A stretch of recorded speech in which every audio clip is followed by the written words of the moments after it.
வணக்கம். செந்தணலின் பிரதான செய்திகள். விரிவான செய்திகளுக்கு முன் தலைப்புச் செய்திகள். செம்மணி மனித புதைகுழியில் குழந்தையின் எலும்பு தொகுதி மீட்பு எண்ணிக்கை 355 உயர்வு. செம்மணி மனித புதைகுழியை பார்வையிட உள்ள ஐரோப்பிய ஒன்றிய பிரதிநிதிகள். யாழ் மயிலிட்டியில் வெடிக்க உள்ள போராட்டம் மக்களுக்கு விடுக்கப்பட்டுள்ள அழைப்பு. 44 ஆண்டுகளை கடந்தும் தொடரும் கொடிய சட்டம். நிரபராதிகளின் ஆயுள் சிறைகளிலேயே முடிகிறது. சட்டத்திரணி தவராசா கவலை. 1001 நாட்களை கடந்து முன்னெடுக்கப்பட்டு வரும் போராட்டம் கவலை தெரிவிக்கும் மக்கள். மிகவும் ஆபத்தான கட்டத்தில் இலங்கை, நிபுணர்கள் விடுத்துள்ள எச்சரிக்கை.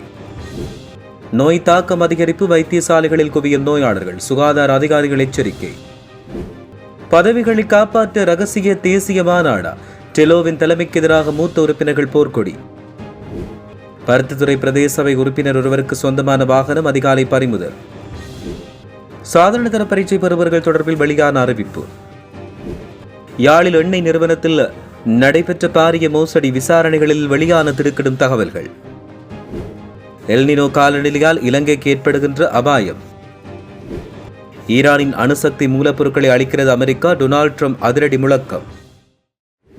தொடர்பென விரிவான செய்திகள். செம்மணி மனித புதைகுழி அகழ்வு பணிகள் 24வது நாளாக யாழ்ப்பாண நீதவான் நீதிமன்ற மேலதிக நீதவான் முன்னிலையில் இடம்பெற்று வருகிறது. இந்த அகழ்வில் இன்றுடன் 355 மனித எலும்பு தொகுதிகள் அடையாளம் காணப்பட்டுள்ளதாக தெரிவிக்கப்பட்டுள்ளது. அவற்றுள் 341 எலும்பு எச்சங்கள் துப்புரவாக்கப்பட்டு அடையாளமிடப்பட்டு அகழ்ந்து எடுக்கப்பட்டு நீதிமன்றம் கட்டுக்காவலில் ஒப்படைக்கப்பட்டுள்ளது. இதைத் தொடர்ந்து இன்று 7 எலும்புக்கூடுகள் அகழ்ந்தெடுக்கப்பட்டுள்ளன. மேலும் 2 எலும்புக்கூடுகள் அடையாளம் காணப்பட்டுள்ளதாக சட்டத்தரணி வி நிரஞ்சன் தெரிவித்துள்ளார். இவற்றில் 4 எலும்புகள் சிறுவர்களுடையதும் 2 வளர்ந்தவர்களுடையதும் 1 குழந்தையுடையதுமாக காணப்படுவதாக தெரிவிக்கப்பட்டுள்ளது. புதிய வாரம் ஆரம்பித்து யாழ்ப்பாண பல்கலைக்கழக மாணவர்களின் உதவியுடன் அகழ்வு பணிகள் மேலும் விஸ்தரிக்கப்பட்டுள்ளன. இந்த நடவடிக்கையில் தொல்லியல் பேராசிரியர் ராஜ் சோமதேவா தலைமையிலான குழுவினர், சட்ட வைத்திய அதிகாரி செல்லையா பிரணவன், குற்றப்புலனாய்வு திணைக்கள அதிகாரிகள், சட்டத்திறனிகள், துறை சார்ந்த நிபுணர்கள் என பலரும் இதில் பங்கேற்றுள்ளனர். செம்மணி மனித புதைகுழியில் இதுவரை 353 எலும்புக்கூடுகள் அடையாளம் காணப்பட்ட நிலையில் எதிர்வரும் ஜூலை மாதம் முற்பகுதியில் ஐரோப்பிய ஒன்றிய பிரதிநிதிகள் அதை பார்வையிடுவதற்காக செல்ல உள்ளதாக தகவல்கள் தெரிவிக்கின்றன. செம்மணி மனித புதைகுழியின் 3ஆம் கட்ட அகழ்வின் 23வது நாள் அகழ்வு பணிகள் நேற்று முன்தினம் இடம்பெற்றது. இதன்போது 12 மனித எலும்புக்கூடுகள் அடையாளம் காணப்பட்டதோடு அவற்றில் 7 எலும்புக்கூடுகள் அகழ்ந்தெடுக்கப்பட்டுள்ளன. அதன்படி இதுவரையான காலப்பகுதியில் மொத்தம் 353 எலும்புக்கூடுகள் அடையாளம் காணப்பட்டதோடு அவற்றில் 334 எலும்புக்கூடுகள் அகழ்ந்தெடுக்கப்பட்டுள்ளன. இந்த பின்னணியில் கொழும்பில் உள்ள ஐரோப்பிய ஒன்றிய நாடுகளின் பிரதிநிதிகள் எதிர்வரும் ஜூலை மாதம் முற்பகுதியில் நீதிமன்ற அனுமதியுடன் செம்மணி மனித புதைகுழி அகழ்வு பணிகளை சென்று பார்வையிட திட்டமிட்டுள்ளதாக தெரிவிக்கப்பட்டுள்ளது. அதேவேளை நீதி மற்றும் தேசிய ஒருமைப்பாட்டு அமைச்சர் கர்ஷன நாணயக்கார இந்த வாரம் அல்லது எதிர்வரும் வாரம் செம்மணி மனித புதைகுழியை பார்வையிட செல்வார் என்றும் தகவல்கள் தெரிவிக்கின்றன. போர் முடிந்து 16 ஆண்டுகள் கடந்துள்ள நிலையில் மக்களின் காணிகள் 36 ஆண்டுகளுக்கு மேல் விடுவிக்கப்படாத நிலையில் மயிலிட்டி மக்கள் நாளைய தினம் யாழ்ப்பாணம் மாவட்ட செயலகத்துக்கு முன்பாக போராட்டம் ஒன்றை முன்னெடுக்க உள்ளனர். இதற்கு காணி உரிமைக்கான மக்கள் இயக்கம் பூரண ஆதரவு வழங்க உள்ளதாகவும் போராட்டத்தில் அனைவரையும் கலந்து கொள்ளுமாறும் காணி உரிமைக்கான மக்கள் இயக்கத்தின் தலைவர் ரத்தினசிங்க முரளிதரன் கோரிக்கை விடுத்துள்ளார். இன்று நடைபெற்ற ஊடகவியலாளர் சந்திப்பின் போதே அவர் இந்த கோரிக்கையினை முன்வைத்துள்ளதாக தெரிவிக்கப்பட்டுள்ளது. இலங்கையில் தற்காலிக ஏற்பாடாக கொண்டுவரப்பட்ட பயங்கரவாத தடை சட்டம் 44 ஆண்டுகளை கடந்து இன்னும் தொடர்ந்து பயன்படுத்தப்பட்டு வருவதாக ஜனாதிபதி சட்டத்தரணி KV தவராசா தெரிவித்தார். இந்த கொடூரமான சட்டத்தின் காரணமாக குற்றமற்ற பல நிரபராதிகளின் ஒட்டுமொத்த ஆயுட்காலமும் சிறையிலேயே முடிவடைய மிக மோசமான நிலை ஏற்பட்டுள்ளதாக அவர் சுட்டிக்காட்டினார். பயங்கரவாத தடை சட்டத்தின் கீழ் கைது செய்யப்படுவோருக்கான விசாரணை காலம், சட்டம் அதிபர் திணைக்களத்தால் குற்றப்பத்திரிகை தாக்கல் செய்யப்படும் காலம் மற்றும் நீதிமன்ற விசாரணை முடிவடையும் காலம் ஆகியவற்றுக்கு எந்தவொரு சட்டப்பூர்வ கால வரையறையும் இல்லை. பாதுகாப்பு அமைச்சின் அனுமதியுடன் ஒவ்வொரு 3 மாதங்களுக்கு ஒருமுறை போலீசாரின் அறிக்கையின் அடிப்படையில் ஒருவரை 18 மாதங்கள் வரை தடுத்து வைக்க முடியும். இதை நீதிமன்றத்தில் கூட கேள்விக்குட்படுத்த முடியாது என்றும் அவர் இதன்பொழுது சுட்டிக்காட்டியுள்ளார். தங்களின் வாழ்வாதார பிரச்சனைகளுக்கு தீர்வு கிடைக்கும் என்கின்ற நம்பிக்கையில் தொடர்ந்து போராடி வரும் தங்களுக்கு அரசாங்கமும் அதிகாரிகளும் வாய்மொழி வாக்குறுதிகளை மட்டுமே வழங்கி ஏமாற்றி வருவதாக மயிலத்தமடு மாதவடை பணியாளர்கள் கவலை வெளியிட்டுள்ளனர். 1001 நாட்களை கடந்து இன்று போராட்டம் சித்தாண்டி சந்தையில் முன்னெடுக்கப்பட்டு வருகிறது. தமது கால்நடை பண்ணைக்குரிய காணியை தங்களுக்கு வழங்குமாறு கோரி 1001 நாட்களை தாண்டியும் போராடி வரும் தம்மை தொடர்ந்து ஏமாற்றி வருவதாக மயிலத்தமடு மாதவடை பணியாளர் சங்க தலைவர் நிமல் தெரிவித்தார். மட்டக்களப்பு மாவட்டத்துக்கு வருகை தந்த ஜனாதிபதி மேய்ச்சல் தரைக்காக்கு 1570 ஏக்கர் நிலத்தை விடுவிப்பதாக உறுதியளித்தார். ஆனால் இதற்கான உத்தியபூர்வ வர்த்தமானி அறிவித்தல் இதுவரை வெளியாகவில்லை என்றும் தெரிவிக்கப்பட்டுள்ளது. இலங்கை மீண்டும் ஒரு பொருளாதார நெருக்கடியை நோக்கி நகர்ந்து கொண்டிருப்பதாக நிதி மற்றும் பொருளாதார நிபுணர்கள் எச்சரிக்கை விடுத்துள்ளனர். அதற்கான பல அறிகுறிகள் தற்போதைய பொருளாதார நடவடிக்கைகள் தென்பட தொடங்கியுள்ளதாக நிபுணர்கள் சுட்டிக்காட்டியுள்ளனர். அதற்கான உரிய நடவடிக்கைகள் எடுக்கப்படாவிட்டால் அடுத்த ஆண்டில் இலங்கை பொருளாதாரம் கடுமையான நெருக்கடிக்குள்ளாகக்கூடும். நாடு ஏற்கனவே கடுமையான வெளிநாட்டு நாணய நெருக்கடியை எதிர்கொண்டுள்ளதாக நிபுணர்கள் சுட்டிக்காட்டியுள்ளனர்.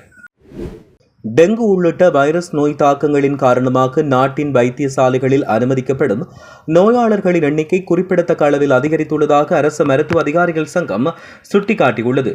இதேவேளை தினசரி டெங்கு நோயாளர்கள் வைத்தியசாலையில் அனுமதிக்கப்படும் வீதம் தொடர்ந்து உயர்வடைந்து வருவதாக தேசிய டெங்கு ஒழிப்பு பிரிவின் பதில் பணிப்பாளர் வைத்தியர் கபில கண்ணங்கர தெரிவித்தார். இதுகுறித்து அவர் மேலும் தெரிவிக்கையில், நேற்று சனிக்கிழமை வரையில் நாட்டில் மொத்தம் 41,144 டெங்கு நோயாளர்கள் பதிவாகியுள்ளனர். இதில் சுமார் 51% மேல் மாகாணத்தில் இருந்து பதிவாகியுள்ளதாக தெரிவிக்கப்பட்டுள்ளது. டெலோ அமைப்பின் தலைமைக்கு எதிராக பல்வேறு மூத்த போராளிகள் மற்றும் கட்சி உறுப்பினர்கள் கடுமையான எதிர்ப்புகளை வெளியிட்டு வரும் நிலையில் கட்சியின் தேசிய மாநாட்டை ரகசியமாக நடத்தி தங்களின் பதவிகளை காப்பாற்றிக் கொள்ள தலைமைப்பிடம் ஜனநாயக விரோத நகர்வுகளை மேற்கொண்டுள்ளதாக கட்சியின் மூத்த உறுப்பினர்கள் பகிரங்கமாக குற்றம் சாட்டியுள்ளனர். யாழ் ஊடக மையத்தில் நேற்றைய தினம் இடம்பெற்ற விசேட ஊடகவியலாளர் சந்திப்பின் போதே அவர்கள் இந்த விடயத்தை தெரிவித்தனர். மேலும் கட்சி தலைமையின் தன்னிச்சையான அரசியல் தீர்மானங்கள், நிர்வாக சீர்கேடுகள், தொடர்ச்சியான தேர்தல் தோல்விகள் மற்றும் தவறான கூட்டணிகளின் காரணமாக கட்சி கடுமையான பின்னடைவை சந்தித்துள்ளதோடு மக்கள் மத்தியில் செல்வாக்கை இழந்துள்ளதாக தெரிவிக்கப்பட்டுள்ளமையும் குறிப்பிடத்தக்கது. பருத்தத்துறை பிரதேச சபையின் உறுப்பினர் பிலிப்பையா அலிஸ்டனுக்கு சொந்தமான வாகனம் மற்றும் அதில் கொண்டு செல்லப்பட்ட சுருக்கு வலைகள் என்பன வெற்றிலைக்கணி கடற்படையால் கைப்பற்றப்பட்டுள்ளன. அத்துடன் வாகனத்தில் பயணித்த உதவியாளர் ஒருவரும் கைது செய்யப்பட்டுள்ளார். குறித்த சம்பவம் நேற்றைய தினம் இடம்பெற்றது. குறித்த பருத்தித்துறை பிரதேச சபை உறுப்பினர் நீண்ட காலமாக சுருக்குவலை தொழிலாளர்களுக்கு ஆதரவு அளித்துக் கொண்டு அதற்கு எதிராக நடந்து கொள்வது போல குரல் எழுப்பி வந்த நிலையில் அதிகாலை வசமாக சிக்கியுள்ளார். அண்மை காலமாக சட்டவிரோத சுருக்குவலை தொழில் வடமராட்சி கிழக்கு பகுதியில் அதிகரித்து வரும் நிலையில் கடற்படையினர் நேற்று முன்றும் கரையோரமாக தேடுதல் நடத்தி வருவதாக தெரிவிக்கப்படுகிறது. 2025 ஆண்டிற்குரிய கல்வி பொதுத்தராதர சாதன தர பரீட்சை முடிவுகள் வரும் வாரம் வெளியிடப்படும் என கல்வி பிரதி அமைச்சர் தெரிவித்துள்ளார். தற்போது பரீட்சார்த்திகளின் தகவல்களை புதுப்பிக்கும் பணிகள் இறுதிக்கட்டத்தை எட்டியுள்ளதாக கல்வி பிரதி அமைச்சர் மதுர செனவிரத்தின தெரிவித்தார். இந்த 2025 ஆண்டுக்கான சாதனதர பரீட்சை கடந்த 2026 பிப்ரவரி 17 முதல் 26 வரை நடத்தப்பட்டதோடு இதில் மொத்தம் 4,51,463 பரீட்சார்த்திகள் தோற்றியிருந்தனர். இதனிடையே 2026 ஆண்டிற்கான கல்வி பொதுத்தராதர சாதனதரம் மற்றும் உயர்தர பரீட்சைக்கான பாடத்திட்டங்களை நிறைவு செய்வது குறித்து கல்வி அமைச்சு விசேட கவனம் ஒன்றை செலுத்தியுள்ளதாகவும் அறிவிக்கப்பட்டுள்ளது. யாழ்ப்பாணத்தில் சமையல் எண்ணெய் உற்பத்தி நிறுவனத்தின் பொருட்களை மொத்தமாக விநியோகித்து வரும் ஸ்தாபனத்தில் இடம்பெற்றதாக கூறப்படும் நிதி மோசடி தொடர்பில் விசாரணைகள் ஆரம்பிக்கப்பட்டுள்ளதாக தெரிவிக்கப்படுகிறது. குறித்த சமையல் எண்ணெய் உற்பத்தி நிறுவனத்தில் விற்பனை பிரதிநிதியாக பணியாற்றிய ஒருவர் தனது பதவியை தவறாக பயன்படுத்தி மோசடியில் ஈடுபட்டதாக குற்றச்சாட்டு முன்வைக்கப்பட்டுள்ளது. பாதிக்கப்பட்ட விநியோக ஸ்தாபனம் மேற்கொண்ட உள்ளக விசாரணையின் பின் சம்பவம் தொடர்பில் போலீசாரிடம் முறைப்பாடு செய்யப்பட்டதோடு சந்தேக நபரின் வதிவிடத்திலிருந்து பல லட்சம் ரூபாய் பெறுமதியான பொருட்கள், போலியான ஆவணங்கள் மற்றும் பல வணிக நிறுவனங்களின் பெயர்களில் தயாரிக்கப்பட்டதாக கூறப்படும் போலி முத்திரைகளும் மீட்கப்பட்டுள்ளதாக தெரிவிக்கப்படுகிறது. இந்த சம்பவத்தால் சுமார் 1 கோடி ரூபாவுக்கும் அதிக நிதி இழப்பு ஏற்பட்டுள்ளதாக பாதிக்கப்பட்ட விநியோக ஸ்தாபனம் தெரிவித்துள்ளதாக கூறப்படுகிறது. சந்தேக நபர் போலீசாரினால் கைது செய்யப்பட்டு நீதிமன்றத்தில் முன்னிலைப்படுத்தப்பட்டுள்ளதாகவும் தெரிய வருகிறது. இலங்கையை பாதித்துள்ள எல்னினோ காலநிலை நிலைமை காரணமாக ஏற்படும் பாதிப்புகள் குறித்து வளிமண்டலவியல் திணைக்களத்தின் கணிப்பு பிரிவின் பணிப்பாளர் அஜித் விஜயமன்ன கருத்து வெளியிட்டுள்ளார். அதன்படி குறித்த காலநிலையால் எதிர்வரும் அக்டோபர் மற்றும் நவம்பர் மாதங்களில் நாட்டின் சில பகுதிகளில் மழைவீழ்ச்சி அதிகரிக்கக்கூடும் என்றும் அதனுடன் வெள்ளப்பெருக்கு ஏற்படும் அபாயம் உள்ளதாகவும் அவர் தெரிவித்துள்ளார். மேலும் தெரிவிக்கையில், தற்போது பலவீனமான மட்டத்தில் காணப்படும் இந்த எல்னினோ நிலைமை எதிர்வரும் டிசம்பர், ஜனவரி மற்றும் பிப்ரவரி மாதங்களாகும் போது மிகவும் வலுவான நிலையை அடைவதற்கு கிட்டத்தட்ட 60% அதிகமான சாத்தியக்கூறுகள் உள்ளதாக சர்வதேச நோவா மையம் அதிகாரப்பூர்வமாக அறிவித்துள்ளது. இதன் தாக்கம் காரணமாக ஜூலை, ஆகஸ்ட் மற்றும் செப்டம்பர் மாதங்களில் மழை வீழ்ச்சியின் அளவு குறைவடையக்கூடும் என்று அறிவிக்கப்பட்டுள்ளது. இனி சர்வதேச செய்திகள். ஈரானில் உள்ள அணுசக்தி மூலப்பொருட்களை அமெரிக்கா பெற்று அவற்றை அழிக்க உள்ளதாக அமெரிக்க ஜனாதிபதி தெரிவித்தார். அமெரிக்காவுக்கும் ஈரானுக்கும் இடையில் அமைதி ஒப்பந்தத்துக்கான பேச்சுவார்த்தைகள் இறுதிக்கட்டத்தை எட்டியுள்ளன. இந்த சூழ்நிலையில் அவர் இந்த விடயத்தை தெரிவித்தார்.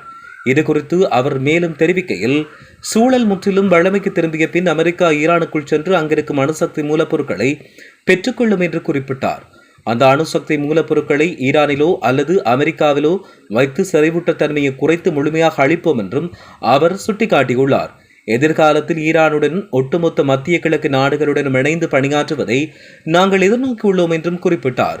மேலும் இந்த செயல்முறைகள் அனைத்து மிக விரைவாகவும் எளிதாகவும் சுமூகமாகவும் நடக்கும் என்று நம்புகின்றோம் என்றும் டொனால்ட் ட்ரம்ப் தெரிவித்தார். இத்துடன் செய்திகள் நிறைவடைகின்றன. வணக்கம்.